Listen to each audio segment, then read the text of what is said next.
अक्टूबर 2024 कश्मीर का एक गांव। रात का समय था।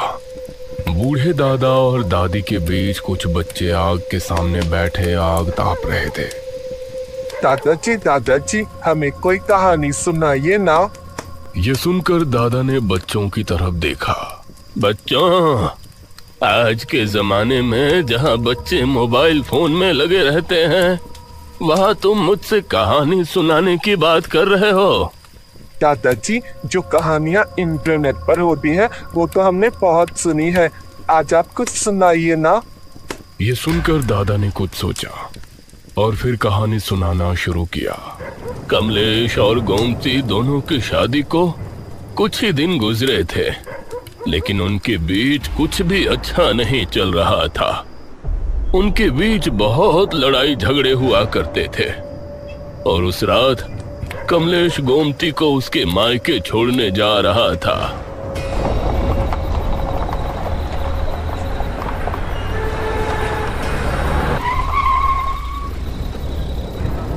क्या हुआ? अब क्या तुमसे ये गाड़ी भी नहीं चलाई जा रही? बकवास मत करो, मुझे टॉयलेट आया है। उसने गाड़ी को बंद किया और बाहर निकल झाड़ियों में चला गया। गोमती गाड़ी में बैठी बैठी बड़बड़ा रही थी। बेवकूफ आदमी, पीछे होटल से होकर आ रहे हैं, वहाँ टॉयलेट नहीं कर सकता था? कुछ ही देर में कमलेश वापस आया और उसने गाड़ी में बैठ स्टार्ट करने के लिए चाबी घुमाई। अरे, ये स्टार्ट क्यों नहीं हो रही है? लगता है ठंड की वजह से इंजन ठंडा हो गया है। गोमती यह सुनकर और ज्यादा गुस्सा हो गई। कमलेश ने देखा कि कुछ ही दूरी पर घर है और वो गोमती को लेकर वहां पहुंचा।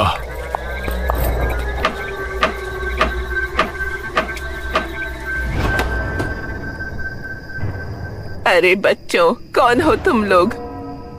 माँ जी, हमारी गाड़ी खराब हो गई है। क्या हम सुबह तक यहाँ रुक सकते हैं? हाँ, रुक सकते हो। जल्दी से अंदर आ जाओ, रात का समय है, इस समय बाहर घूमना ठीक नहीं। बूढ़ी ने इन दोनों को अंदर ले लिया। अब दोनों उस कमरे में जाकर सो जाओ, बाहर निकलना ठीक नहीं है। जी शुक्रिया माँ जी। ये दोनों कमरे में चले गए, लेकिन वहाँ भी ज्यादा देर तक ये शांत नहीं रह पाए। ये सब तुम्हारी वजह से हुआ है। अगर तुम सुसु करने नहीं रुकते ना, तो गाड़ी भी ठंडी नहीं पड़ती। कमलेश ने भी उसे जवाब दिया और दोनों में बहस बढ़ गई। बूढ़ी तब तक सो गई थी। कमलेश उसी समय घर से निकल गया। मैं तो गाड़ी में ही सो जाऊंगा। जब देखो बहस बहस और कुछ आता ही नहीं। वो बड़बड़ाते हुए आगे बढ़ रहा था, तभी उसने देखा कि सामने से एक लड़की बल खाती कमर लहराए चली आ रही है। जैसे जैसे वो करीब आती तो उसका खूबसूरत आकर्षण कमलेश को साफ होता नजर आ रहा था। लाल साड़ी जो नीचे जमीन तक मिली हुई थी, गोरा बदन, लंबे लहराते बाल। सर्द रात में कोई बूढ़ा भी उसको देख ले तो वो भी जवानी की दुआ मांगने लगे। वो कमलेश के करीब आई, उसने नजरें मिलाई और फिर बिना कदमों को रोके आगे बढ़ गई। न जाने क्या नशा था उसके सौंदर्य में। कमलेश बिना कुछ सोचे समझे उसके पीछे हो लिया। इस तरफ अब गोमती को भी अपनी गलती का एहसास होने लगा था। मैंने कुछ ज्यादा ही बोल दिया, इतना नहीं कहना चाहिए था। वो धीमे कदमों से कमरे से बाहर निकली, लेकिन उसका हाथ कुर्सी से टकराया। कौन है? तुम इतनी रात में कमरे से बाहर क्या कर रही हो? कुछ नहीं माँ जी, हम दोनों का झगड़ा हो गया था तो वो बाहर चले गए, अब उनको ही देखने जा रही हूँ। ये सुनकर बूढ़ी के चेहरे का रंग सा उड़ गया। मैंने तुम लोगों से कहा था ना, कमरे से बाहर ना निकलना। चलो अब जल्दी से। बूढ़ी गोमती को साथ लिए बाहर निकली। गोमती को भी जब दूर दूर तक कमलेश नजर नहीं आया तो वो परेशान हो उठी। बूढ़ी आगे बढ़ती जा रही थी और सामने एक गुफा नजर आने लगी थी। अम्मा जी, कमलेश मिल तो जाएंगे ना? वो नजर क्यों नहीं आ रहे? बूढ़ी ने उसकी बात का कोई जवाब नहीं दिया और कदमों को तेज कर दिया और उस गुफा के दरवाजे पर एक जूता पड़ा हुआ था, जिसे देखकर गोमती डर गई। ये तो कमलेश का जूता है, जिसका मुझे डर था वही हुआ। बूढ़ी गुफा के अंदर आगे बढ़ती रही और एक जगह जाकर इन दोनों के कदम रुक गए। बूढ़ी का दिल दहल उठा और बूढ़ी की आंखें भी खौफ से फट पड़ी। जो औरत कुछ देर पहले इतनी खूबसूरत दिख रही थी, अब वो एक बेहद भयानक डायन में बदल चुकी थी।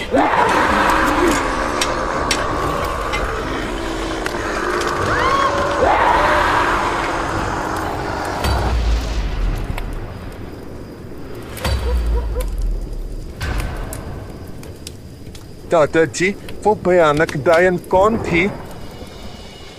विवेक और रणविजय दोनों कश्मीर में अपने दोस्त मोहित से मिलने और घूमने के इरादे से आए थे।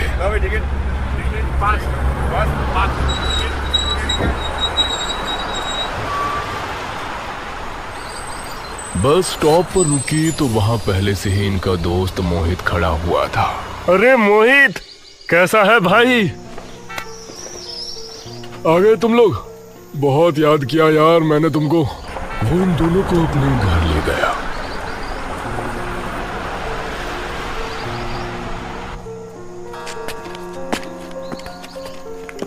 मोहित अपनी बीवी श्रुति के साथ रहता था।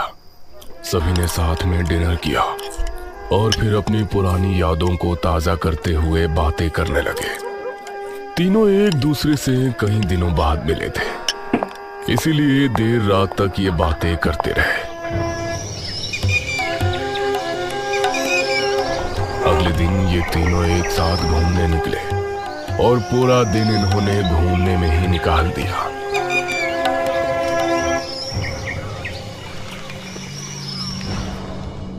तीन दिनों तक घूमने के बाद तीसरी सुबह, यार तुम लोगों को छोड़कर जाने का मन तो नहीं कर रहा, लेकिन अब मुझे जॉब पर जाना ही पड़ेगा। 3 दिन से छुट्टी पर था ना। अरे हाँ भाई, तू जॉब पर जा, हमारी फिक्र मत कर। अरे हम तो खुद भी घूम लेंगे। विवेक और रणविजय आज अकेले घूमने निकले और 4 बजे तक वापस घर आ गए। शाम के टाइम रणविजय विवेक से बोला, विवेक मैं जरा सिगरेट पीने जा रहा हूँ, तू चलेगा? अरे नहीं नहीं, तू ही जा भाई, मैं पहले ही थक गया हूँ। ये सुनकर रणविजय घर से निकला। गली काफी लंबी थी और दुकान बहुत दूर थी।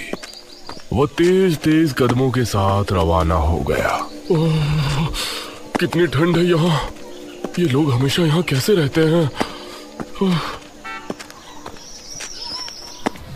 जो लोग यहाँ रहते हैं उनको तो आदत डालनी ही होती है।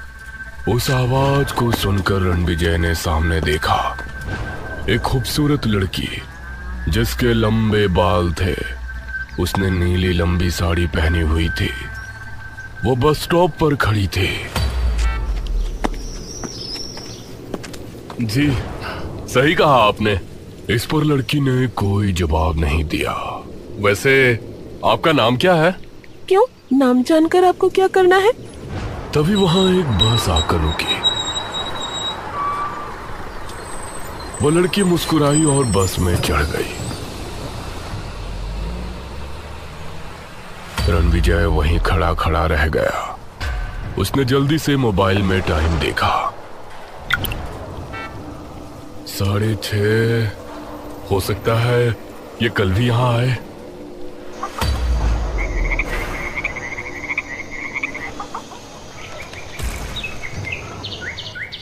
अगले दिन रणविजय 6 बजे ही बस स्टॉप पर पहुंचा और खड़ा हो गया। आज पहले ही यहां आ गया, आज तो उससे बात करने का मौका मिल ही जाएगा। तभी वही लड़की उसको सामने से आती हुई नजर आई और वो रणविजय को देखकर मुस्कुराई, फिर स्टॉप पर आकर खड़ी हो गई। अब कैसी हैं आप? ओहो, आप तो आज भी हमारा नाम पूछने चले आए। अब देखिए, गलत नहीं समझना, लेकिन ना जाने क्यों आपसे बात करने का मन करता है। अच्छा, बात करने का या दोस्ती करने का? ये सुनकर रणविजय मुस्कुराने लगा। वैसे आपने कल मेरा नाम पूछा था ना? देविका। मेरा नाम रणविजय है। वैसे आज मुझे कहीं नहीं जाना, मैं तो बस ये देखने आई थी कि आप मुझसे बात करने के लिए आते हैं या नहीं। ये कहकर वो मुस्कुराई और आगे बढ़ गई। रणविजय भी मुस्कुराया और उसके साथ साथ चलते हुए बातें करने लगा। लड़की ने अपने बारे में ज्यादा कुछ नहीं बताया, लेकिन रणविजय की जिंदगी के बारे में वो ज्यादा दिलचस्पी ले रही थी। रणविजय भी उससे बातें करता करता खो सा गया था और वो उसके पीछे जंगलों में पहुंच गया।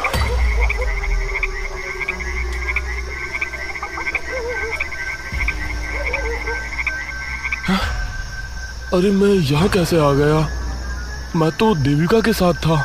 वो उठा और घर पहुंचा। अब रात के 8 बज चुके थे। अब अगले 2 दिनों तक रणविजय उसी समय स्टॉप पर पहुंचा और 2 दिनों तक लगातार उसके साथ ऐसा ही हुआ। उसे अब अपने अंदर कमजोरी भी महसूस हो रही थी।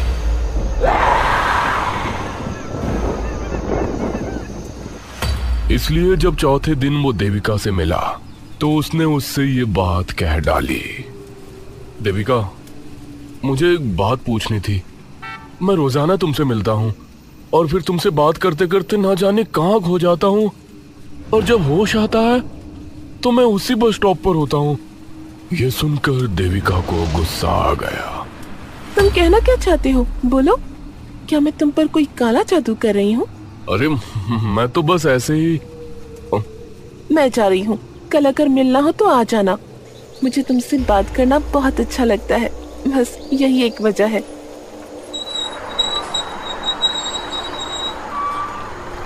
ये कहकर वो वहां से चली गई।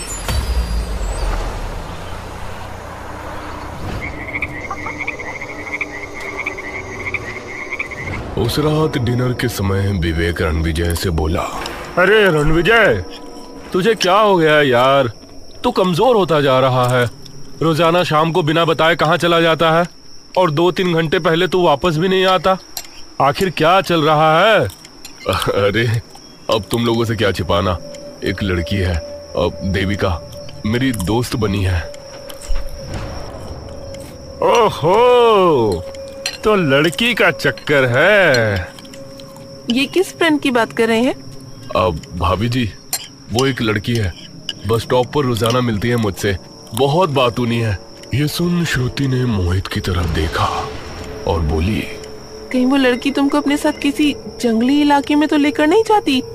ये सुनकर रणविजय को थोड़ा हैरानी हुई। हाँ, ले जाती है, लेकिन तुम लोगों को कैसे पता? क्या उससे मिलते समय तुम्हारे साथ कुछ अजीब होता है? कुछ बहुत अजीब? हाँ, मैं रोजाना उससे मिलने जाता हूँ और फिर उससे बातें करते करते उसके साथ जंगली इलाके में चला जाता हूँ, लेकिन फिर जब मैं होश में आता हूँ तो बस स्टॉप पर ही होता हूँ और मुझे कुछ याद नहीं रहता कि 2 घंटों में मेरे साथ क्या हुआ था। मोहित, जरा देखो, रणविजय की गर्दन के पीछे कोई निशान तो नहीं है?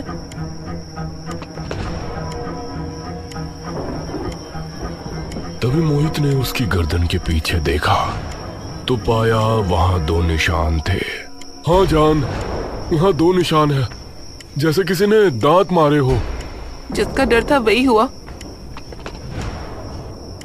ये सुनकर रणविजय परेशान हो उठा। अरे तुम लोग कब तक पहेलियां बुझाते रहोगे?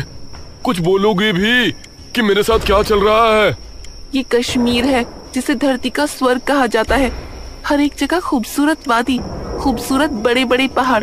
जो भी यहाँ आता है, यहाँ से जाने का उसका मन ही नहीं होता। जहाँ हमारा कश्मीर बहुत ही खूबसूरत है, वहीं यहाँ के लोगों के बीच एक डर भी बना रहता है। कैसा डर? रानटस। रानटस? वो क्या होता है? जिस तरह चुड़ैल, डायने और पिशाचिनी होती हैं, उसी तरह रानटस भी एक डायन ही होती है। ये कश्मीर के पहाड़ी इलाकों में गुफाओं में वास करती है और अक्सर ये जवान मर्दों को अपना शिकार बनाने के लिए एक खूबसूरत रूप में निकलती है। फिर ये उसको अपने प्यार के जाल में फंसाकर पूरे 7 दिनों तक उसकी जीवन शक्ति को धीरे धीरे खत्म करती रहती है। वो इसके प्रभाव में इतना बहक जाता है कि उसको ये भी पता नहीं चलता कि वो धीरे धीरे कमजोर होता जा रहा है। और फिर 7वें दिन ये उस आदमी को अपनी गुफा में ले जाती है और फिर वहाँ उसका अंत कर देती है। ये सुनकर मोहित, विवेक और रणविजय तीनों ही हैरान रह गए। मतलब वो मुझे भी खत्म कर देगी? नहीं, अब तू उसके पास नहीं जाएगा। इनको जाना होगा, अगर ये नहीं गए तो वो यहाँ आ जाएगी। तो तुम क्या कहना चाहती हो कि मैं अपने दोस्त को खुद मौत के मुंह में धकेल दूं? नहीं, मैं ये नहीं कह रही। मैं बोल रही हूँ कि तुम उसको छल से मार सकते हो और इस तरह तुम अपने आप को उससे बचा सकते हो। मैं उसे मार सकता हूँ? एक डायन को? वो कैसे? तुम कल जब उससे मिलने जाओ तो तुम अपने साथ चंदन की लकड़ी का एक खंजर लेकर जाना और जैसे ही वो तुम्हारे सामने हो तो तुम उसकी गर्दन में उसे गाड़ देना। चंदन की लकड़ी के हथियार से रांटस को मारा जा सकता है।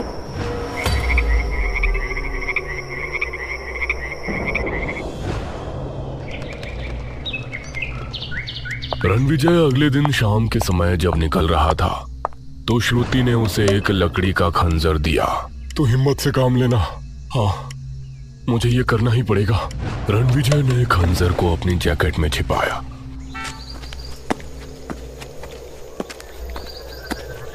और बस स्टॉप पर पहुंचा और उसके आने का इंतजार करने लगा। 25 मिनट ऊपर हो गए, ये अभी तक क्यों नहीं आई? तभी उसको सामने से वो देविका आती हुई नजर आई। करीब आकर उसने रणविजय को देखा। अरे आप यहाँ? आप तो... वो अपनी बात पूरी करती इससे पहले ही रणविजय ने खंजर निकाल पीछे से उस पर चंदन के खंजर से वार किया। वो घर पहुंचा तो बहुत ही डरा हुआ लग रहा था। मैंने उस दुष्ट आत्मा का अंत किया है, एक डायन का अंत। मुझे कुछ ठीक नहीं लग रहा। अरे भाई, ये तो क्या कह रहा है? हाँ, तुमने तो एक डायन को खत्म किया है। अगर तुम उसे नहीं मारते तो वो तुमको मार डालती और फिर तुम्हारे बाद भी न जाने कितने मर्दों को शिकार बनाती। हाँ रणविजय, भाभी सही कह रही हैं। और अब थोड़ा संभल कर रहना। अब अगर कोई लड़की यहाँ तुमसे कहे कि उसे तुमसे बात करना बहुत अच्छा लगता है तो समझ जाना कि वो वही रांटस है। ये सुनकर रणविजय सोच में पड़ गया और कुछ देर बाद, हाँ, मैंने सही किया है, बिल्कुल सही। मैं जरा एक सिगरेट पीकर आता हूँ। ये कहकर रणविजय फिर से घर से निकल गया। बेचारा पहली बार आया है और पहली बार में ही इसके साथ ये सब हो गया। मुझे नहीं लगता अब ये कभी कश्मीर आना चाहेगा। रणविजय करीब 10 बजे घर लौटा। उस समय श्रुति किचन में थी। अरे 2 घंटे में आया है तू? कहीं फिर से तो किसी लड़की के चक्कर में नहीं पड़ गया था? रणविजय ने उन दोनों से थोड़ी बात की और फिर सभी अपने अपने कमरों में सोने के लिए चले गए। रात के तकरीबन 1 बजे विवेक को प्यास लगी और वो पानी पीने के लिए कमरे से निकला।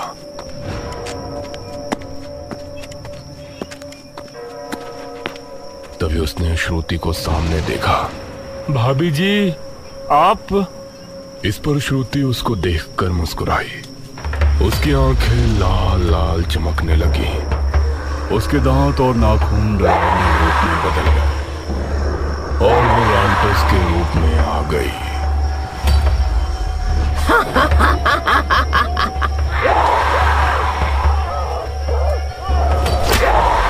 इससे पहले ही रणविजय ने खंजर निकाल पीछे से उस पर चंदन के खंजर से वार किया।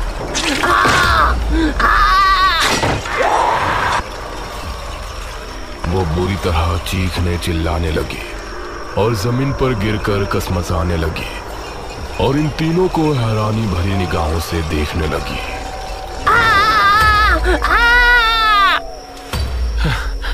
तुमको यही लग रहा है ना हमें तुम्हारे बारे में कैसे पता चला? खेल तो तुमने बहुत अच्छा खेला था, लेकिन जब मैंने तुम्हारे मुंह से वो बात सुनी। अब अगर कोई लड़की तुमसे यहाँ कहे कि उसे तुमसे बात करना बहुत अच्छा लगता है तो समझ जाना कि वो वही रांटस है। तो मुझे यकीन हो गया कि तुम श्रुति भाभी नहीं हो, क्योंकि ये बात रांटस ने मुझसे कही है।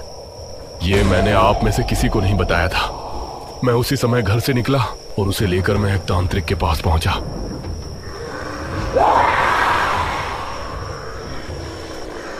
तो उसने बताया कि वो चंदन की लकड़ी का खंजर नहीं है। उसके बाद मैं समझ गया कि असली देविका रोजाना 5:30 बजे स्टॉप पर आती थी और तुम उसके रूप में आकर रोजाना मुझे पहले ही वहां से ले जाया करती थी। इसलिए आज रात तुम वहां नहीं पहुंची। फिर उस तांत्रिक ने मुझे असली चंदन की लकड़ी का खंजर दिया और मैं उसे लेकर घर लौटा। फिर जब तुम श्रुति भाभी के रूप में किचन में थी तो मैंने इन दोनों को सब कुछ बता दिया और हमने तुमको तुम्हारे ही छल के जरिए खत्म कर डाला। इतना सुनने के बाद ही वो जोरों से चिल्लाई